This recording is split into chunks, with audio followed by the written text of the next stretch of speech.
Salut à tous, bienvenue ici pour un épisode 2. On est sur NBA 2K26 et je suis en mode My NBA avec les Houston en ère LeBron James. Voilà, donc ça veut dire qu'on avait démarré en octobre 2010.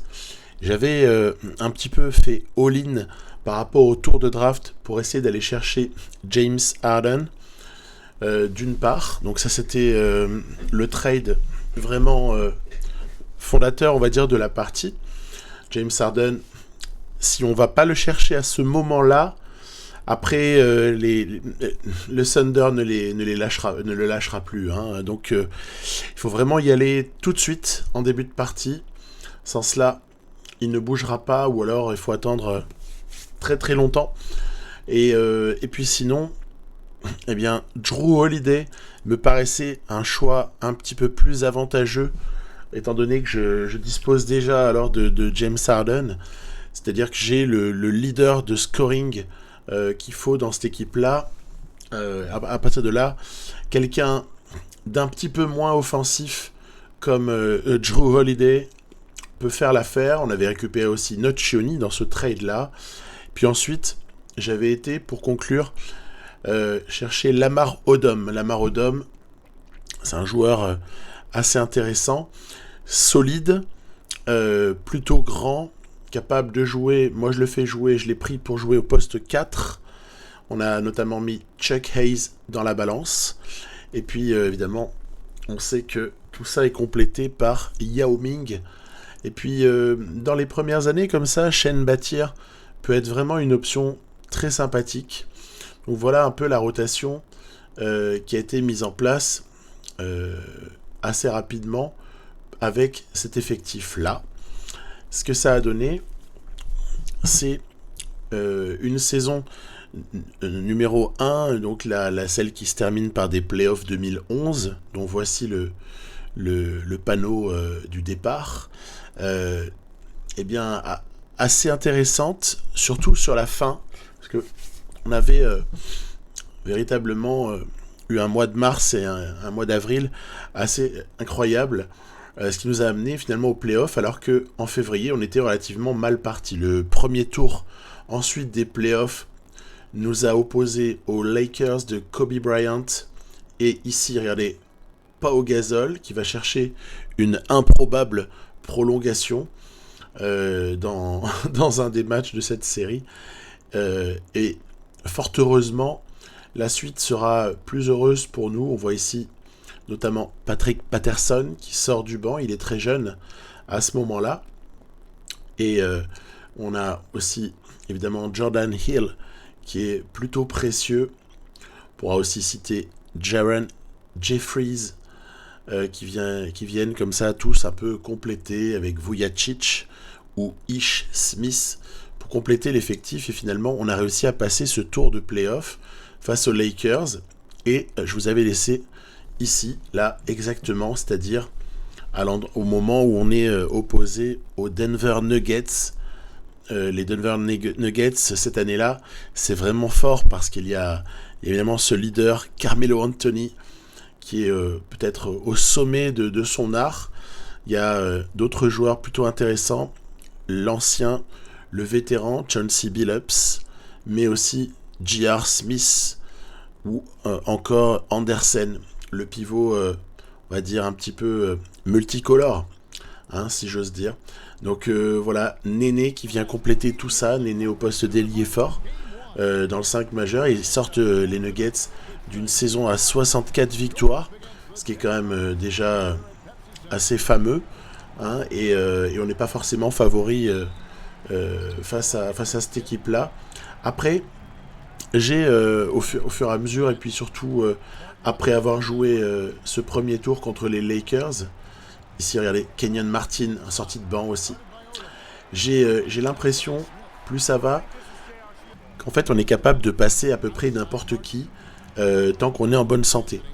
Donc la question peut se jouer sur cet aspect-là. Tiens, je me souvenais plus que Harrington shootait à 3 points, bah je l'ai payé. Et puis, je vous disais, l'impression de pouvoir déborder à peu près n'importe quel adversaire. Début de match compliqué quand même, hein, pour ce premier match ici. Très compliqué. Ces Denver Nuggets ont pris un peu un meilleur départ. Et il nous faudra 2 quarts-temps et demi pour revenir par rapport au retard qu'on avait accumulé ici. Allez, J.R. Smith, alors que Néné a été complètement oublié dans l'axe. On a quelques petites blessures aussi qui viennent compliquer la donne. Shane Battier qui a l'adresse. Voilà, il nous faudra même 3 quarts-temps et demi pour arriver à combler notre retard. Ish Smith, hop là, qui vient chercher des points plutôt faciles près du cercle suite à un bon écran. Et donc plusieurs aspects dans l'évolution là de l'équipe durant ces playoffs. Money Time déjà très dangereux ici, hein, mais quelques joueurs qui émergent, je vais le dire juste après. Allez. Nocioni, hop là, 3 points. Très très précieux.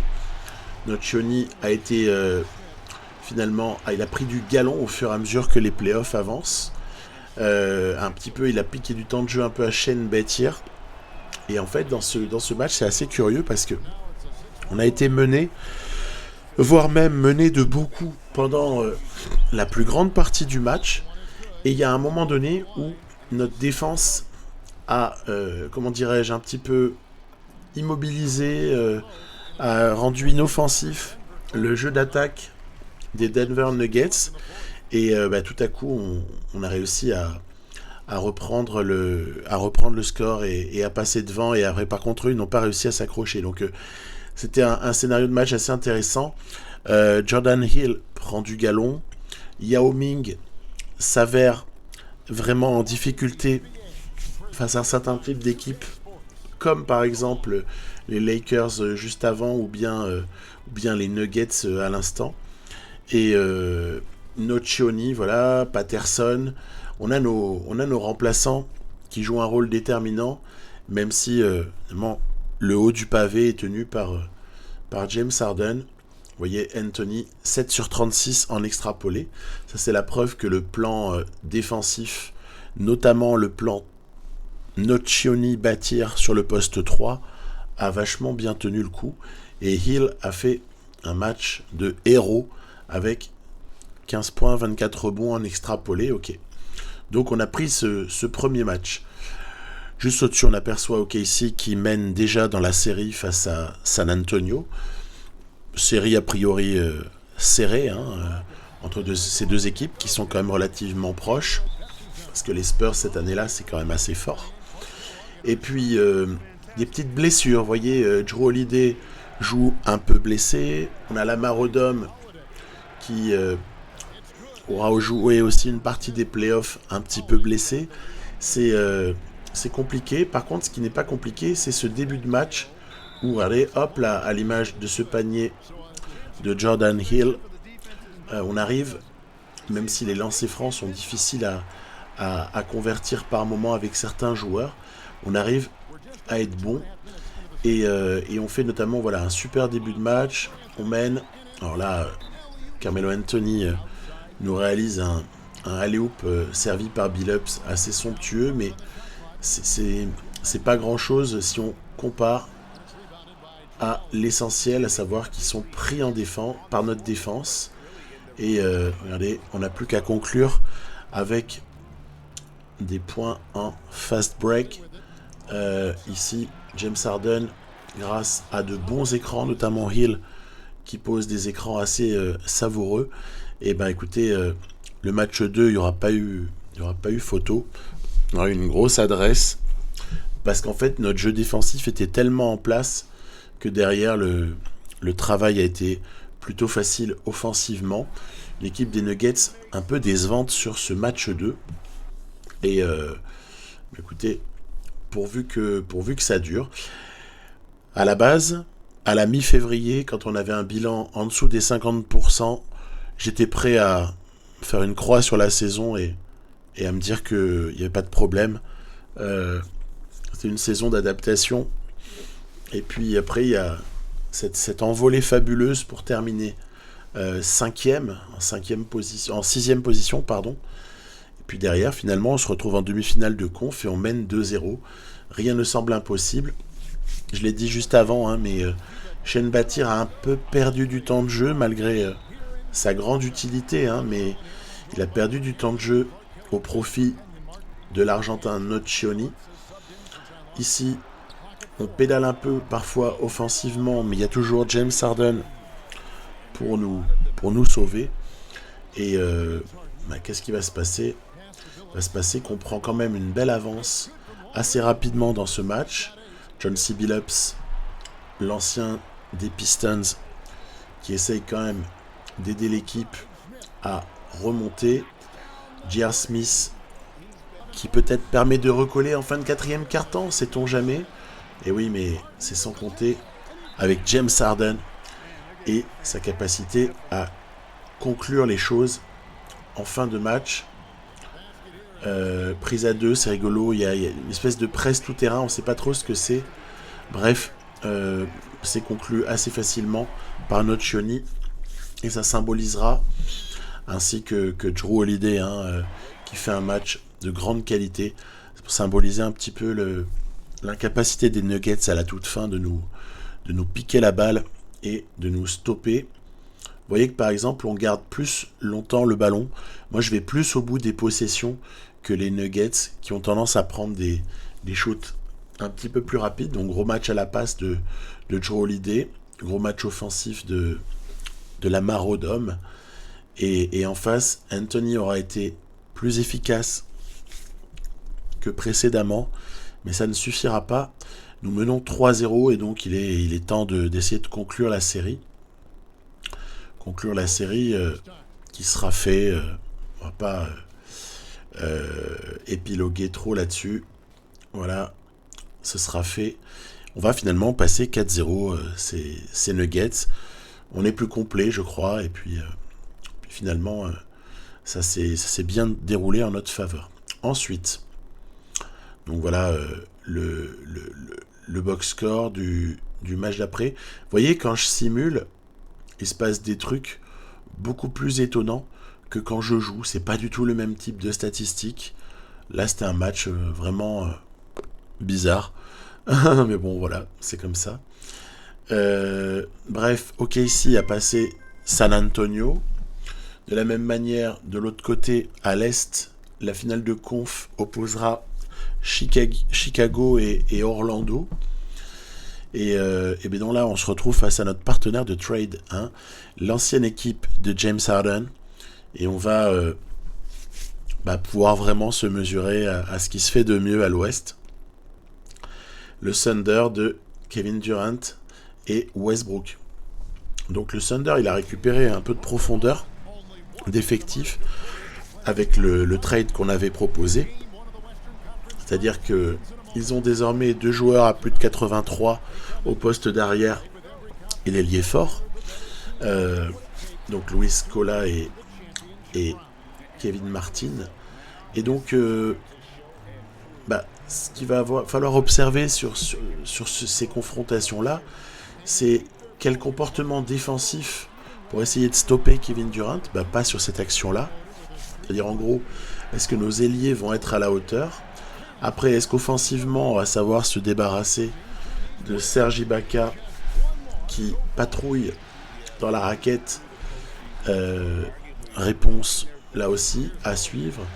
Est-ce que nos shooters vont pouvoir se libérer derrière les écrans? Voilà autant de questions. En tout cas, ce qui est clair, c'est que sur les pénétrations, on arrive à trouver des solutions. À la mi-temps, on mène 19-12.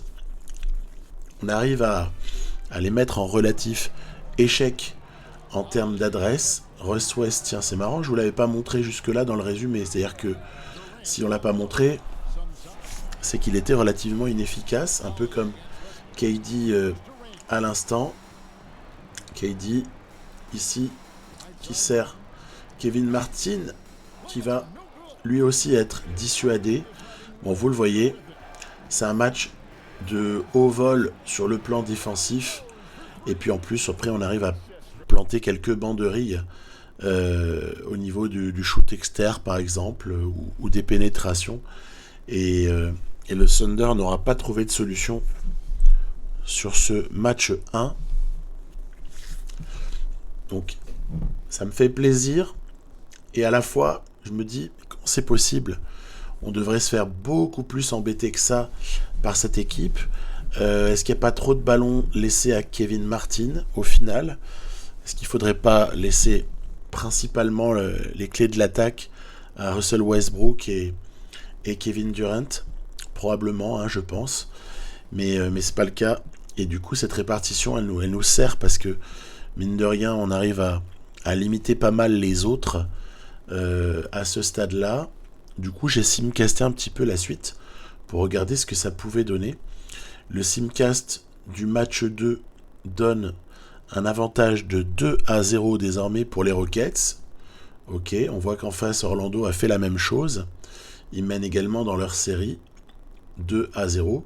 Aïe aïe aïe, périostite tibiale droite. Encore une légère blessure pour Lamar Odom qui va devoir serrer les dents parce que il n'est absolument pas question de l'exposer. En revanche, Yao Ming est un peu blessé. J'attends pour le récupérer, qu'il soit à 100%, parce que la problématique n'est pas la même. Lamar Odom reste physiquement monstrueux, même un peu blessé, alors que Yao Ming, s'il est un peu blessé, il est physiquement quasiment impossible de soutenir la comparaison avec les adversaires, tellement il est déjà athlétiquement défavorisé, quoi. Ah, retour de Yao, très bien. La série est à 2-1 et on récupère Yao Ming. Donc on va lui mettre des minutes, évidemment. C'est Brad Miller qui du coup ne jouera pas et va s'asseoir un petit peu plus loin au bout du banc, mais on peut dire que Brad Miller aura fait un petit intérim tout à fait satisfaisant. Il est pas du tout inutile, hein, le pivot. Alors c'est vrai que c'est un profil Brad Miller de pivot qui est assez novateur à cette époque-là, hein, puisqu'on est sur le pivot qui stretch à fond, et donc à partir de là, quelle nouveauté d'avoir ce type de joueur-là, mais on verra par la suite que ça va se généraliser et que ce qui va devenir difficile, c'est pour un pivot ne pas shooter à 3 points au fil du temps, mais à cette époque-là, il y en avait une majorité, on le sait tous. Ça revient dans la série, attention, devient très très serré, puisque OKC nous reprend à 2 victoires partout, pendant que le Magic, lui, est déjà en finale NBA. Il a balayé les Chicago Bulls, sans blessure, hein. Donc tout le monde était là, mais Orlando était vraiment meilleur. Le match 5, Simcast toujours, nous propose malheureusement une défaite assez nette, hein. Elle est assez nette celle-là, donc on va enchaîner, hein. On va regarder, parce que si on perd le match suivant, ça veut dire qu'on était vraiment pas méritant, mais on égalise à 3-3. À partir du moment où on est revenu à 3 partout, je considère que c'est mon devoir que jouer ce 7e match et essayer de nous hisser en finale NBA. Voilà. Donc adaptation peut-être pour ce match-là. Lamar Odom va serrer les dents, bâtir, vous voyez, je vous le disais, à moins de minutes que Nocioni. On a Jeffries qui a été mis là avec quelques minutes pour soulager Jordan Hill et Yao Ming. Yao Ming très fatigable et Jordan Hill quand même assez inférieur à Ibaka. Donc c'est pour ça qu'on est obligé de chercher des petites solutions. On mise alors sur la fraîcheur. C'est parti, entre deux, remporté par le grand Serge. Et on a un solide match 7 qui s'annonce. Ici, James Harden commence très très bien. Il a l'adresse. Il peut aussi trouver, hop là, le géant chinois qui se fait dissuader par la simple présence de l'ami Ibaka. Il est facilement dissuadé, Yao, alors qu'il n'a plus qu'à écraser la balle sur le cercle. Mais voilà. Quelques mauvaises transmissions plus tard, le Thunder passe en tête à l'approche de la mi-temps, plus 4. Attention, ça sent mauvais. Westbrook pour Luis Scola, KD qui se démarque. Nocioni a été complètement absorbé dans l'écran. Et on est en retard. En début de deuxième mi-temps, on est en retard dans ce match-là. KD encore à 3 points. Hop là, tout rentre. Hein. C'est fabuleux. On est donc mené en début de quatrième quart-temps, parce que le troisième a été à cette image-là. Hop, Jordan Hill qui vient chercher 2 points cruciaux pour rester au contact. Moins 3, 2 minutes à jouer. Balle à KD qui tente 3 points. Heureusement, c'est dévissé. Rebond Jordan Hill. Et Lamar Odom freiné par Westbrook sur la contre-attaque. Mais personne ne sort sur Jrue Holiday. Incroyable. Égalisation. Signé Jrue en mode sharpshooter. Kevin Durant. On va espérer que Nocioni, la défense, tienne. James Harden qui est malheureusement pris par Westbrook sur la pénétration. Westbrook qui célèbre. Écran de Hill. Jrue Holiday qui vient comme ça chercher 2 points assez facilement. On est à égalité, il reste 1 minute dans ce 7e match. Jrue Holiday en défense sur Westbrook. Écran proposé par Ibaka. Russ West qui veut jouer au héros et qui dévisse son tir à mi-distance. Jrue Holiday qui remonte le ballon. James Harden, il faut donner la balle à James. Et qu'est-ce qu'on va faire évidemment? On va retrouver Jordan Hill, mais c'est défendu. Waouh! Dissuadé par KD qui était revenu. Martin à la balle pour KD. Il y a eu des mismatchs sur cette action. Attention à ne pas payer cher. Et Westbrook qui force. Il reste 26 secondes. On a la balle. On va laisser la balle au barbu, hein, bien sûr. Hein. James Harden à la balle. On va peut-être attendre. Poser un écran. Lamar Odom. Et on retrouve Lamar près du cercle qui arrive à sanctionner. On passe à +2. Il reste 13 secondes. La fin de match est très très indécise. C'est très très délicat. Et là, pour le coup, j'ai peur de prendre un 3 points. Regardez, j'ai fait un stop sur l'image parce qu'on voit que ça se dispute. Il y a une forme de discorde entre KD et Westbrook. Il se râle dessus. Comment est-ce qu'on a pu en arriver là, Wes, lui dit-il. Et ici, regardez, Martin va avoir le shoot de la gagne. Mais il dévisse comme un symbole. Harden aura eu le dessus sur Kevin Martin, hein, tout simplement. Alors, on est dans le fall game. Et Jrue Holiday peut céder le sort de cette confrontation. Il faut mettre les deux lancers. Il est plutôt pas mauvais au lancer franc, l'ami Jrue Holiday. Honnêtement, il a toutes les caractéristiques du joueur hyper utile pour nous. Il est cette espèce de tête défensive de l'équipe. Et voilà, c'est donc entériné. KD est dégoûté. Les Rockets sont passés. Et on peut brandir le trophée de champion de l'Ouest. Voilà, champion de l'Ouest. Trophée pour Jrue Holiday. Bon, enfin, tout le monde le mérite. Hein. C'est vraiment un truc partagé. On aura eu un magnifique 5 sur 10 à 3 points. Honnêtement, j'ai rarement ces pourcentages-là. Sur un tel volume de shoot, on aura pris près d'un tiers de nos tentatives derrière la ligne à 3 points. Un jeu assez osé. Je dis osé parce que l'adresse sur NBA 2K à 3 points, dans une ère comme celle-là, c'est pas évident. En ère moderne, c'est plus facile.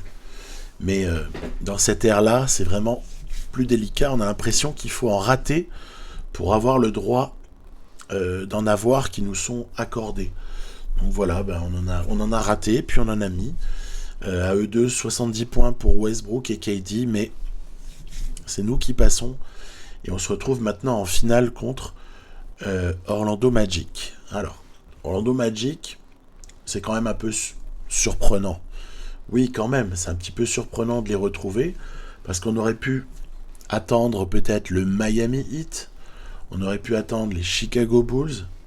Hein, il y avait quand même les Boston Celtics aussi, qui étaient une place forte. Je réajuste ma rotation avant de démarrer tout ça. Et clairement, se retrouver face à Orlando, c'est une forme de surprise pour la finale. Donc on va voir un petit peu ce que ça donne. Eh bien, Jameer Nelson, Vince Carter, Michael Pietrus, Brandon Bass et évidemment Superman. J'ai nommé Dwight Howard. Alors le Dwight, c'est une pure folie. C'est-à-dire que tout ce que vous avez imaginé chez un pivot, il peut à peu près le réaliser. On va voir que ce match 1 va nous donner un excellent, je dirais, éventail de ses possibilités. Jameer Nelson joue bien le pick and roll avec lui. Dès que c'est pas défendu, on va dire, en prenant le contrôle du pivot, c'est sanctionné. Donc voilà, ça m'oblige à prendre le contrôle. Là, vous voyez, j'ai Lamar Odom. J'essaye de pouvoir venir éventuellement en aide, mais Yao Ming se fait prendre très très rapidement. Ça sert à rien. Je suis le plus souvent totalement dominé au rebond parce que Dwight reprend ses propres tirs manqués et ça devient complètement difficile. Regardez, encore une fois, le rebond est complètement maîtrisé. Donc sacré défi que jouer contre Dwight Howard. En plus, ils ont les mains actives. C'est une équipe qui est plutôt performante en défense, ce Orlando Magic. Et on prend très très rapidement le bouillon dans cette confrontation. Match 1 qui est vraiment difficile pour nous. Voilà, hop là. Il s'amuse même à faire des dunks très spectaculaires.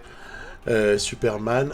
Il y a aussi des passes complètement incroyables, ponctuées par des paniers franchement contestés. Donc c'est difficile. On a du mal à exister. Et même si, voilà, ici, par exemple, par l'intermédiaire de Drew Holiday qui contre et Shane Battier qui a juste 3 points en transition, on arrive un peu à exister, mais il faut vraiment le dire vite. Hop, bel écran. Ici, Dwight Howard est immédiatement retrouvé en route vers le cercle et nous sanctionne de notre défense un peu naïve. Voilà, disons-le clairement. Défense naïve. Donc, que dire ? C'est une bonne expérience parce que ça permet de voir où on en est par rapport à ce qui se fait de mieux, ou en tout cas ce qui peut se faire de mieux dans notamment les ententes entre porteurs de balles et porteurs d'écran. Et même si on va faire tout ce qu'on peut, la fin de match s'annonce relativement compliquée. On peut peut-être essayer de voler des ballons, et puis sinon il faut faire faute pour absolument couper l'horloge. Mais quand on les envoie sur la ligne, les extérieurs d'Orlando assurent leur lancer franc. Bref, vous l'avez compris, il ne sortira plus grand chose de significatif de cette fin de match remporté par Orlando, qui mène donc 1-0 dans cette série. Alors là, j'ai fait une pause d'1 ou 2 jours et puis j'ai réfléchi à la manière dont je pouvais m'ajuster. Donc là, on voit que la sélection de shoot de notre côté n'est pas mauvaise. On a juste eu en face de nous quelqu'un d'inarrêtable. Et puis après, il y a des vrais dangers autour. Pietrus, Carter, Nelson et Bass. Il faut absolument les limiter. Si on les laisse se faire plaisir, comme ça a été le cas, on va perdre, c'est absolument certain. Donc j'ai réfléchi, j'ai essayé de voir ce qui pouvait être possible, et surtout je me suis concentré sur la manière dont on peut, tout en limitant les autres autour, exercer le plus de nuisances possible vis-à-vis de l'ami Dwight Howard. Donc on va voir, ça commence pas forcément très bien. Si, regardez, contre de Yao Ming d'entrée dans ce deuxième match. Yao Ming, un des contrats les plus intéressants qui soit. Bon, après, il reste quand même complètement machiavélique, là, le Dwight. Il est incroyable. Mais si nous, on est encore plus opportuniste, à l'image de Harden à 3 points, et que on arrête de subir les pick and roll, bah, ce sera déjà une part du boulot qui sera faite. Alors, comment empêcher tous ces pick and roll là? C'est pas facile. Moi, j'ai trouvé qu'une seule manière. C'est prendre le contrôle du pivot. Voilà, ou d'un des deux grands, on va dire. Alors là, sur notre chenille, le mec se régale, parce que dès qu'il y a une mismatch, c'est juste injouable pour le défenseur.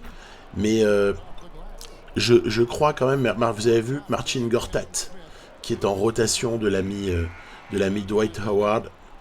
Euh, il faut absolument voilà, utiliser cette stratégie de rester systématiquement sur les pick and roll et empêcher la course vers le cercle du poseur d'écran et obliger comme ça, bon bah là même si le rebond offensif est pour eux, mais obliger Orlando à se contenter de miettes dans cette opposition et obliger finalement en fin de possession les extérieurs à balancer des shoots complètement hasardeux à l'image de plusieurs actions déjà que j'ai sélectionnées dans ce match-là.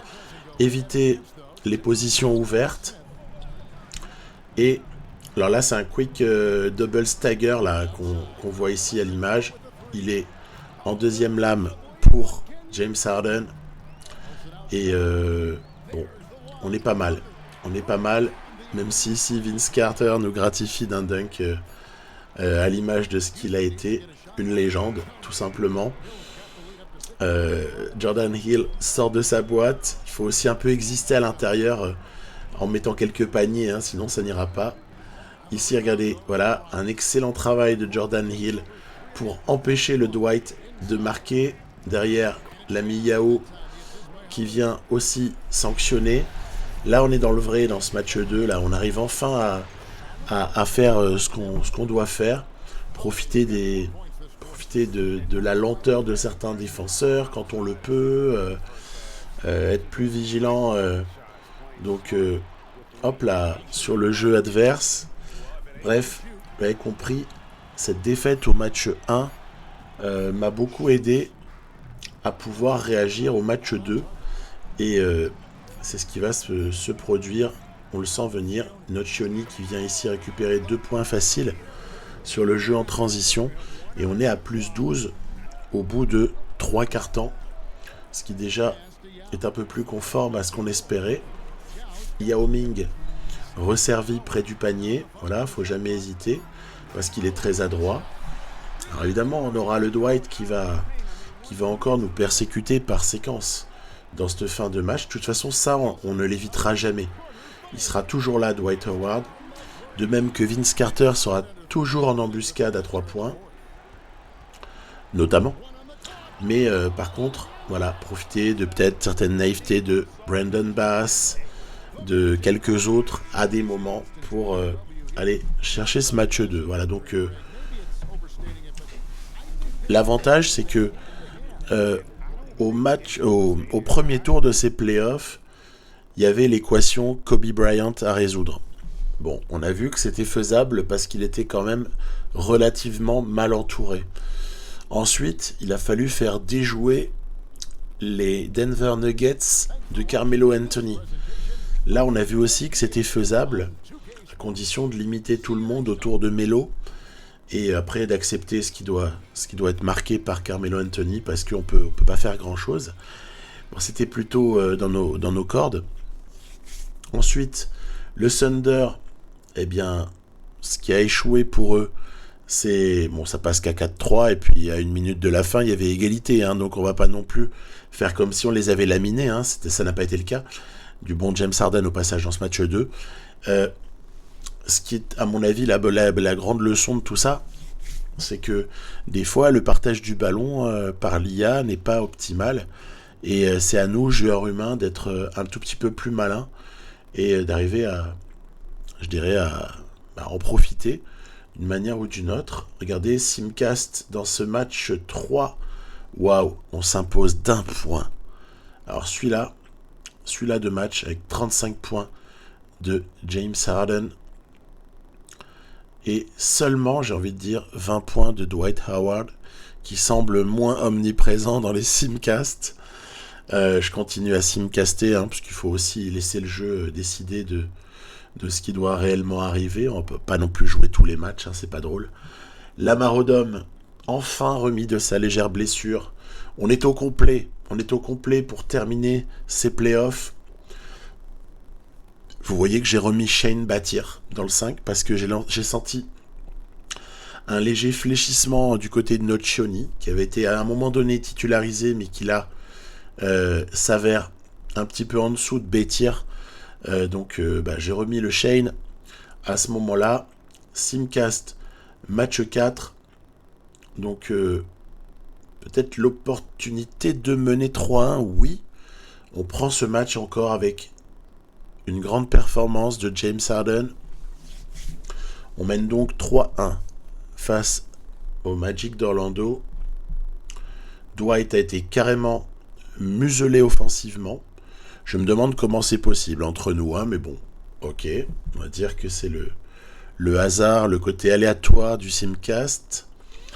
D'ailleurs, le côté hasardeux, on va le voir tout de suite, parce que bien que menant 3-1, on va, regardez, être plutôt nettement battu sur le match 5, malgré encore une fois un bon James Harden, mais un petit peu seul, alors qu'en face, il y a 5 joueurs à plus de 15 points, donc c'est un petit peu plus fort collectivement. Match 6, toujours le Simcast. Là, ça semble être une branlée, hein, clairement. On a été laminé par Orlando sur ce match-là, avec un énorme Vince Carter. Et donc, Vince Carter, ouais, je spoil léger, mais il est en fin de contrat. L'option sera bizarrement pas activée. Et il va signer à Denver l'année suivante. Voilà, mini spoil, je referme la parenthèse. Mais donc, c'est la dernière cartouche pour Carter à Orlando. Regardez, on est mené de 3 points au match 7 et il reste un peu moins de 2 minutes à jouer. Je rentre. Marcin Gortat est présent avec le Dwight sur le terrain. Mauvaise transmission, ballon perdu d'entrée. C'est Vince Carter, je crois qu'il la lâche. Mal. Ok. Remise en jeu. James Harden à la balle. De toute façon, tous les ballons vont passer par lui désormais. On propose un double eye screen, mais je vais plutôt sélectionner un simple écran pour aller tranquillement attaquer le cercle. Ok. Ici, on se retrouve en phase défensive. On contrôle. Vous voyez, je contrôle Brandon Bass. La voie des 3 points est fermée. On est prêt avec Odom à venir en aide au cas où Dwight essaierait de provoquer Jordan Hill.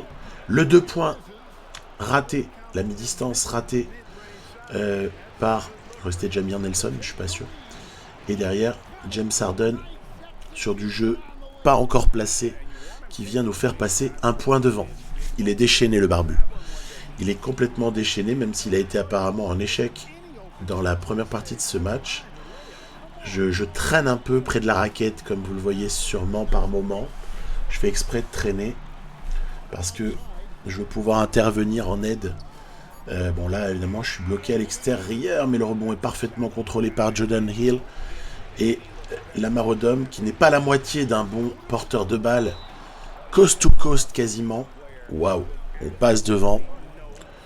C'est moche, mais ça gagne. On passe à plus 3, 30 secondes à jouer. Lamar Odom a été déterminant encore une fois. Et bon, là c'est différent, il faut qu'il marque 3 points. Parce que derrière on aura la possession. Donc on n'a plus qu'à défendre l'extérieur, pas laisser de shoot ouvert. Et peut-être, hop là, provoquer une perte de balle des plus idiotes qui soient. Puisque ça a été mal transmis par Vince Carter. Et ou alors mal reçu par Dwight Howard, c'est comme on veut. Hein. Bref, ballon sur le côté, faute. On l'a compris. On a une main et demie sur le trophée. Plus 4. James Harden qui savoure. On va pouvoir fêter ça très très bientôt. Lancer franc qui fait passer à plus 5. Il reste moins de 10 secondes. C'est impossible à perdre en théorie. Lewis, non. Pietrus, en plus ils mettent 2h30 à décider de prendre un shoot, qui va rentrer d'ailleurs, mais vous l'avez compris, c'est terminé. Le titre pour les Houston Rockets en cette saison 2010-2011, un titre totalement surprenant, et des débuts de James Harden avec les Rockets qui sont parfaitement réussis. Donc voilà, on va chercher ce titre de manière assez miraculeuse, parce que sur le poste de pivot, on est systématiquement inférieur. Sur le poste d'ailier, on est très souvent battu en valeur intrinsèque. Bon, par contre, c'est vrai qu'on a un bon meneur et on a un bon arrière, hein, et un bon ailier fort, mais c'est tout, hein. Le reste, c'est vraiment compliqué. Comment ne pas se satisfaire de ce titre? Voilà, c'était une belle expérience pour moi. Et regardez, le trophée pour Shane Battier. Pour qui le MVP des finales? C'est pas difficile à trouver. Le MVP des finales, c'est évidemment James Harden. Je dis évidemment parce qu'il a été vraiment très régulier, notamment au scoring et à la passe. Donc pas de surprise particulière. Et donc cette saison termine d'une manière totalement différente par rapport à ce que j'aurais pu imaginer. On est champion dès la première année, ok, très bien. Mais comme moi je veux que la partie dure, en tout cas c'est ce que j'ai dans la tête, et que je pensais juste avoir mis ma structure en place lors de cette saison, c'est que le début en fait, hein. C'est que le début d'une aventure. Donc, que dire? Bon voilà, le staff, j'ai déjà sécurisé avant d'envoyer, et on se retrouve à examiner qui part à la retraite. Shaquille O'Neal, Juwan Howard, Jason Kidd, Kurt Thomas, ouais, Jerry Stackhouse, Theo Ratliff, Grant Hill, Antonio McDyess, mais il y a même Ilgauskas. Bon, de notre côté, il y a Brad Miller qui va tirer sa révérence. On aperçoit un petit peu plus bas Jason Williams, le fabuleux meneur complètement flashy des années 2000. Bon, voilà, ce sont les grands noms pour ce qui part à la retraite. Larry Brown, Lenny Wilkens et Paul Westphal au niveau des coachs. Donc voilà, il y a un vrai changement déjà. Il y a quelques visages qui disparaissent. Les Hall of Famers naturels, O'Neal et Kidd. Très bien. On n'est pas forcément surpris.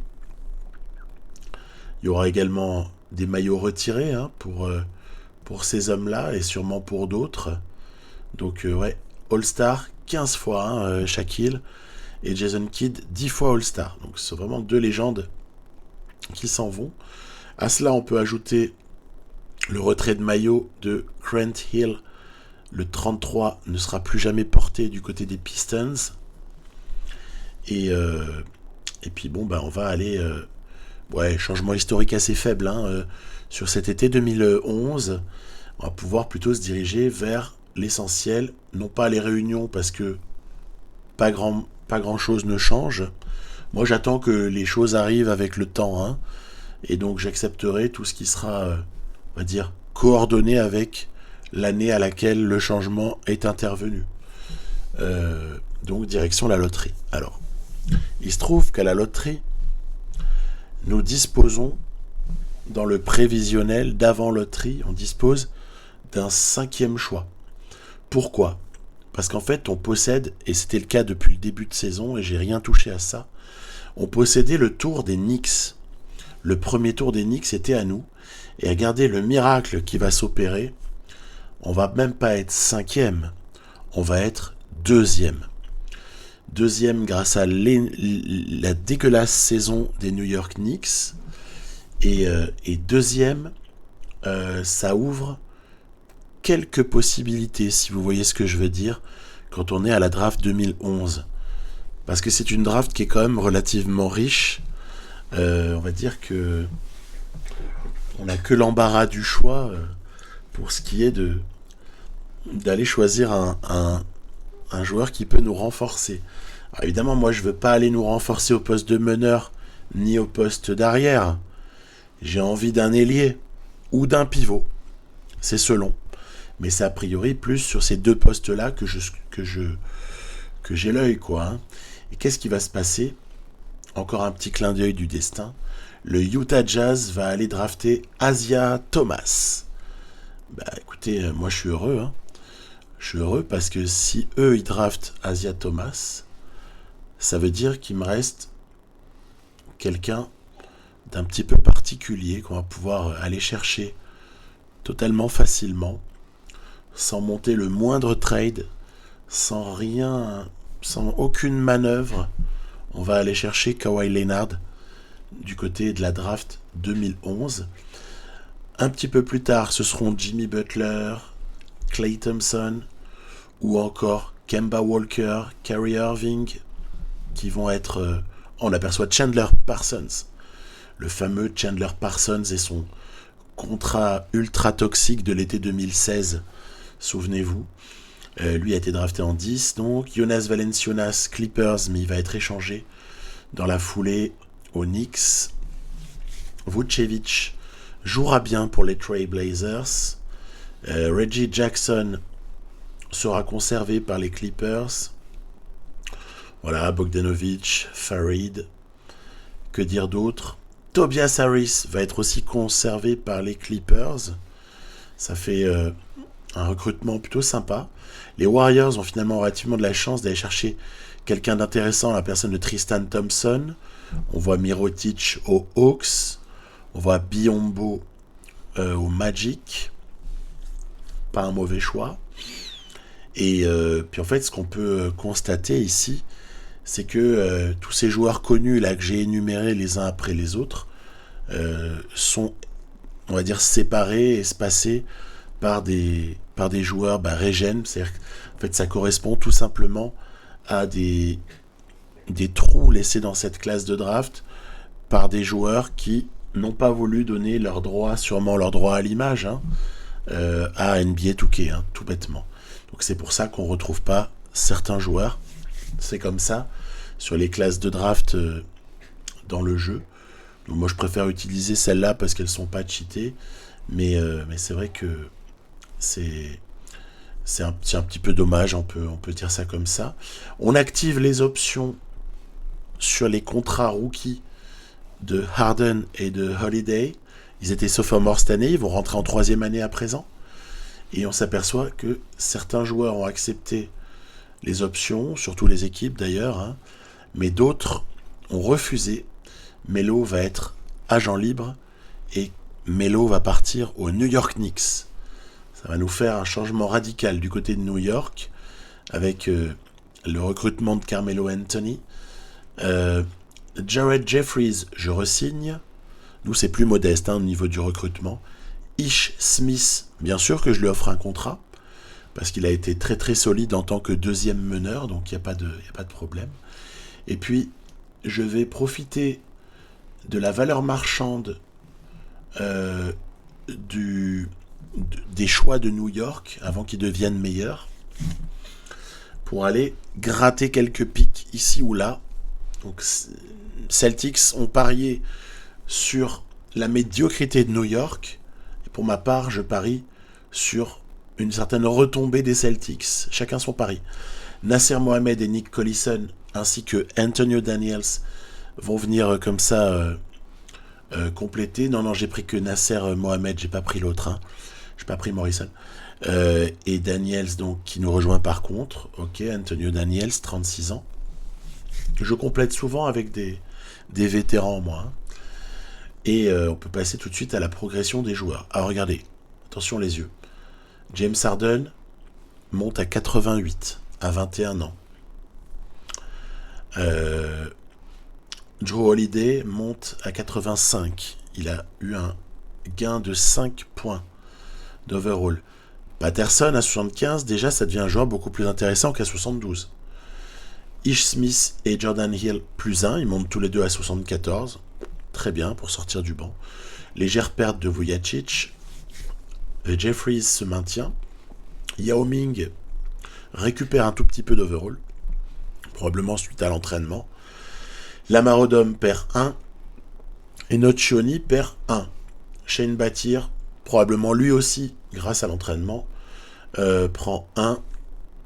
Et bon, nos vétérans, Nasser Mohamed et Antonio Daniels, bon, je les ai pas recrutés pour jouer, je les ai recrutés pour éventuellement mentorer Antonio Daniels, mais voilà, tout juste. Donc c'est pas grave. On va utiliser évidemment la classe de draft 2012 pour la saison qui vient. Et c'est la classe de draft d'Anthony Davis, Damian Lillard et Draymond Green, entre autres, Bradley Beal également. Et puis voilà, se mettre en place pour l'année à venir. Ah, Yao Ming s'est blessé un peu pendant le camp d'entraînement ou pendant l'été, c'est pas grave, on va attendre sagement qu'il revienne. On a vu qu'on n'était pas dépendant de Yao Ming. On peut fonctionner avec Jordan Hill. Donc on n'est pas non plus en PLS quand Yao Ming n'est pas là. Donc c'est pas grave, on le laisse se soigner et puis dès qu'on l'aura, on sera content de pouvoir l'aligner à nouveau. J'ai des solutions au poste de pivot, elles sont très modestes, mais Patrick Patterson peut, s'il le faut, jouer pivot. J'aime bien faire jouer Jeffries, c'est pas son poste, mais je trouve qu'il est parfait, en rebondeur légèrement dissuadeur. Et puis de toute façon, l'essentiel de l'équipe va tourner désormais autour de Holiday, Harden, Leonard et Lamarodom. Donc pour cette saison 2011-2012, moi ça me paraît bien.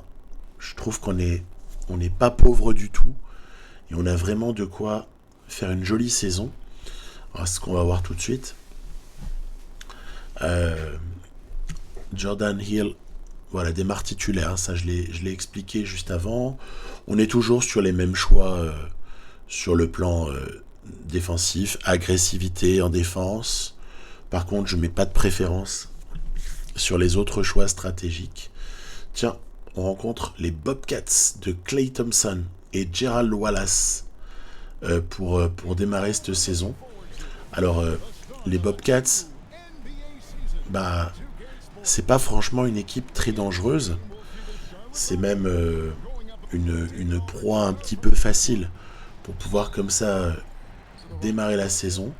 Je tiens à préciser que nous n'avons pas eu le droit à la remise de bagues en préambule de ce match. Il n'y a pas eu la petite cérémonie là qu'on a, on va dire, à partir de l'ère Steph Curry.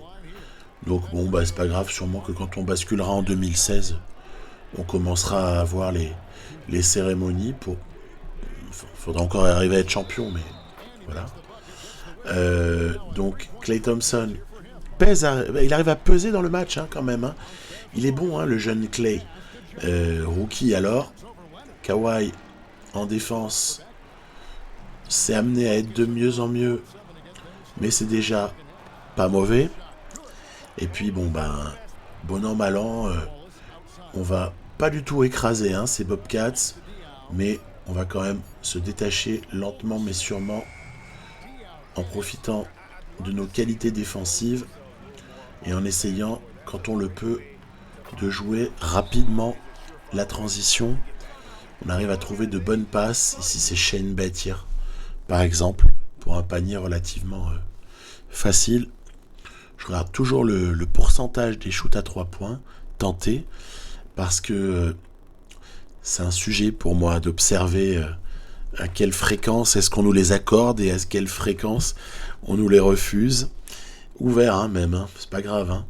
Vous avez des shoots ouverts, le mec il a A ou A+, à 3 points et ça rentre pas, et à contrario, on peut avoir un 3 points contesté d'un mec qui a juste B, et qui va rentrer lui. Donc faut pas s'énerver.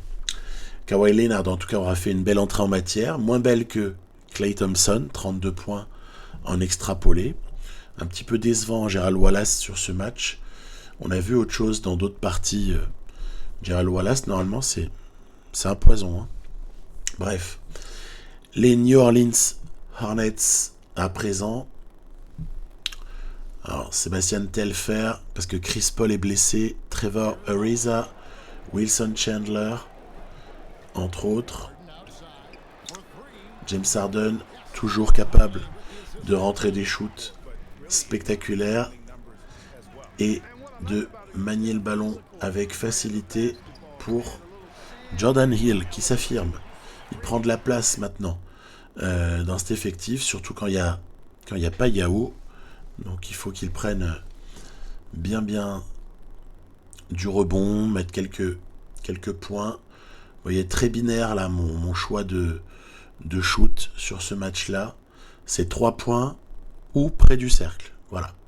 On est déjà dans de la philosophie Mike D'Antoni qui est encore au Knicks à ce moment-là, hein, Mike D'Antoni. Hein, il est pas là puisque nous on a déjà un super coach. C'est le papa de celui qui est aux Nuggets en ce moment-là. Le nom m'échappe. Voilà, retour de Yao. Et on va pouvoir remettre en place notre rotation tranquillement. Répartir un peu nos minutes. Bref, vous l'avez compris. Je vais m'arrêter là. Je vous parlerai de la suite de cette saison 2011-2012 dans le prochain épisode. La semaine prochaine. Voilà, je vais essayer d'espacer d'une semaine à chaque fois les épisodes. Et puis, ben voilà, hein, que dire de plus, sinon, titre totalement surprenant, un vrai miracle. Et puis, ben, j'ai hâte de vous présenter la suite pour voir comment est-ce que la bande à Yao Ming et James Harden va notamment se comporter face aux Clippers de Blake Griffin. A plus, bye.